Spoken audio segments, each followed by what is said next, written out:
굿모닝 KBCM, 좋은 아침입니다.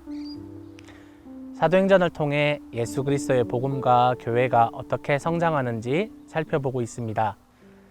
사도들이 성령을 체험한 후 주저하지 않고 예수 그리스도의 복음의 진리를 사람들에게 전파하는데 가는 곳마다 기적이 일어나고 믿는 자들의 수가 더해지게 됩니다.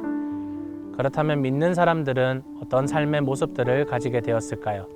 33절 말씀입니다. 사도들은 큰 능력으로 주 예수의 부활을 증언하였고 사람들은 모두 큰 은혜를 받았다. 아멘.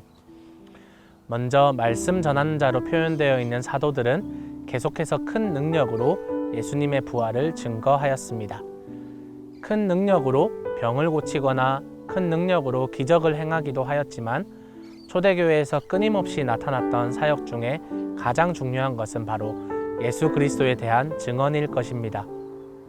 예수님이 살아계실 때에 바리새인들이 예수님께 큰 표징과 기적을 구하였지만 예수님께서는 보여줄 표징이 요나의 표징 외에 없다고 말씀하셨습니다. 우리 또한 부활이라는 가장 초자연적인 사실을 경험하고 또 알고 있음에도 불구하고 계속해서 다른 표징들을 구하려고 합니다. 하지만 사도들은 큰 능력으로 예수님의 부활을 증거하였고 사람들이 거부한 예수가 구원자이심을 끊임없이 선포하였습니다. 교회는 그리고 믿는 사람들은 계속해서 예수님을 증거해야 합니다. 예수님을 증거하지 않고 다른 것을 구하며 다른 것에 정신이 팔려 있을 때에 공동체에는 반드시 문제가 생기기 마련입니다. 그리고 또한 한 마음과 한 뜻을 가졌습니다.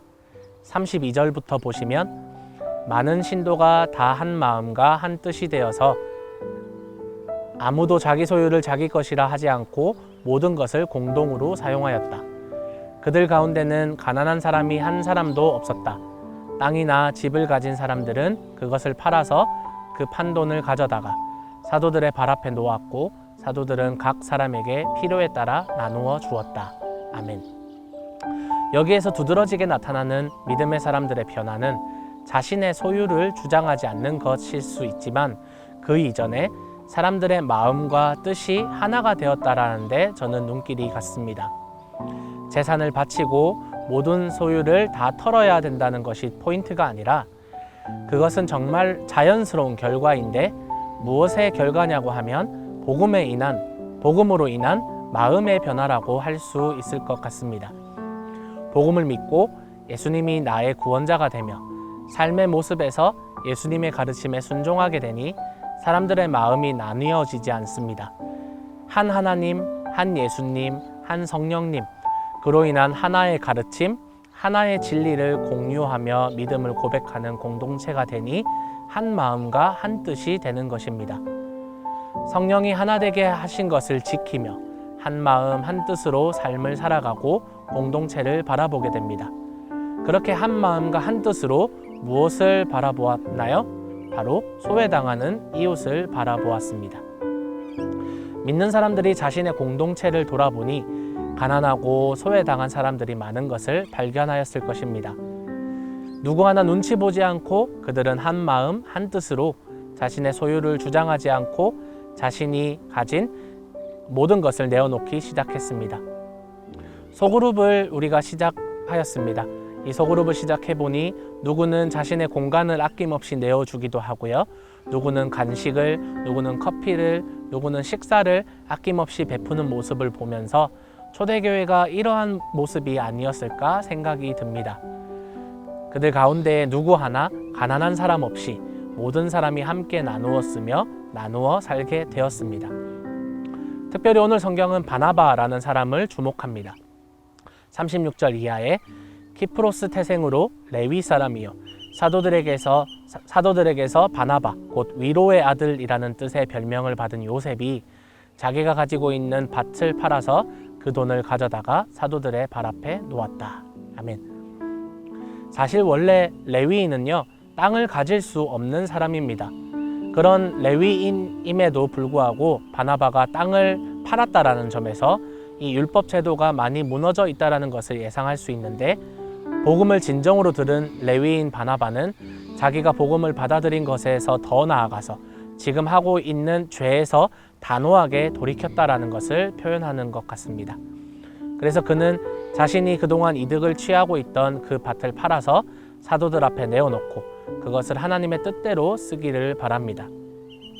오늘 말씀을 잘못 생각하면, 그러니까 교회에 헌금을 많이 하고 가진 것을 다 팔아서 나누어 주어야 한다는 또 다른 율법적인 말씀이 될 것 같습니다. 이렇게 할 수 있는 동기는 복음임이 분명합니다. 그리고 믿음으로 인한 반응임이 분명합니다. 그리고 사랑으로 인한 반응임이 분명합니다. 복음을 듣고 더 이상 죄에 머물 수 없었던 바나바는 자신의 죄의 상징이었던 그 밭을 처분했던 것입니다. 또 다른 이유에서 성도들은 그 마음의 감동함으로, 기쁨으로 자신의 것을 팔아 가난한 자들을 도왔습니다. 중요한 것은 내가 하는 헌금이 혹은 내가 하는 구제가 누가 시켜서 하는 것이 아니라, 눈치를 보면서 하는 것이 아니라 마음에서 우러나오는 것인가, 그것을 꼭 기억해야 합니다.